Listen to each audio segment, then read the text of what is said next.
Hello everyone, good afternoon. Thank you for the committee for accepting our paper for the beautiful conference today.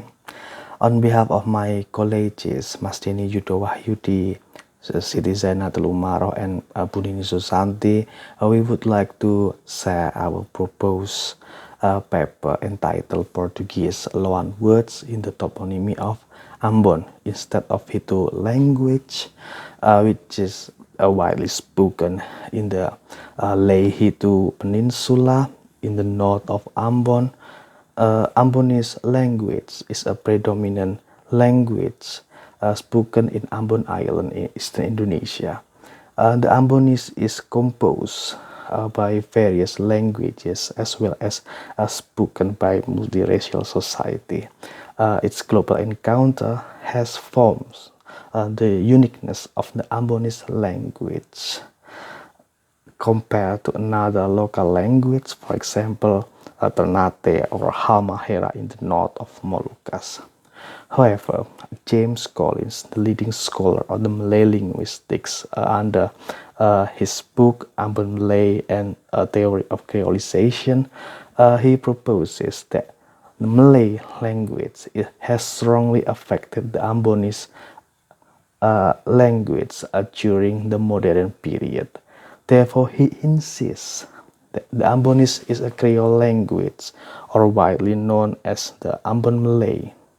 In the same time, the Portuguese had influenced the Ambonese.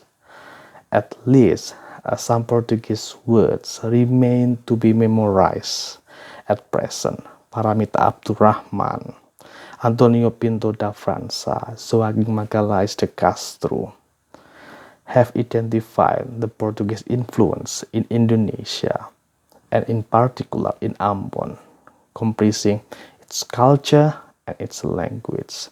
Using mercantilist and missionary perspectives, they have identified the Portuguese loan words in Ambonese concerned with the household, for example, cadeira from the Portuguese word of cadeira, which means chair.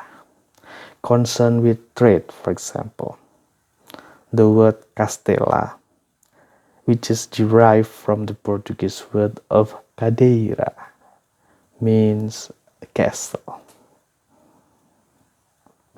Concerned with religion, the Ambonese word of comunhão, derived from the Portuguese word of comunhão, which means community. And concerned with the political administration, marinho, from the Portuguese word of meirinho, which means the court officer. Paramita Abdurrahman also utilizes the Lusotropical perspective to reveal the life of the mestizo or Eurasian household. The word Eurasian refers to the descendants of the miscegenation between the Portuguese and the local women. Paramita also found several words related to family names, family relations, the parts of the body, plants, food, clothing, music, and dance. Unfortunately, their studies rarely mention the Portuguese loan words in the Ambonese geographical names. This study, therefore, attempts to find the Portuguese loan words in the geographical name in Ambon. According to Jacob Rice, we mean those names are mountain, hill, valley, lowland, beach, river, lake, sea, strait, peninsula, island, village, city, street, building, and administrative boundary. This study also attempts to analyze the toponymy of Ambon from historical-archaeological perspective. For the research method, the library research was used to reveal the Portuguese influence on the toponymy of Ambon.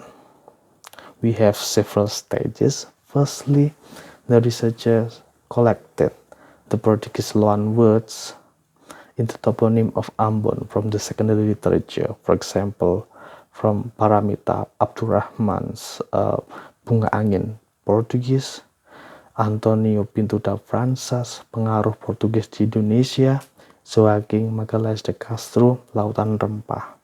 Secondly, the researchers also identified the meaning of its geographical names based on its historical context. Finally, the toponym should be linked to the archaeological or cultural remains in its area or village, according to Professor Agus Aris Munandar in his remarkable paper.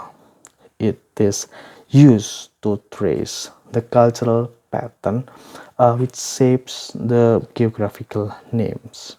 This study found some Portuguese loan words in the toponym of Ambon. Those are Gang da Silva or da Silva Alley, Boca or Mouth, Cova or Deep Bay, Cabo de Martafons, Barangku, Pagar Nordwijk, Sungai Olifante, Jalan Kayadu, and several village names, for example, like Asilulu, Pasu, and Atalay.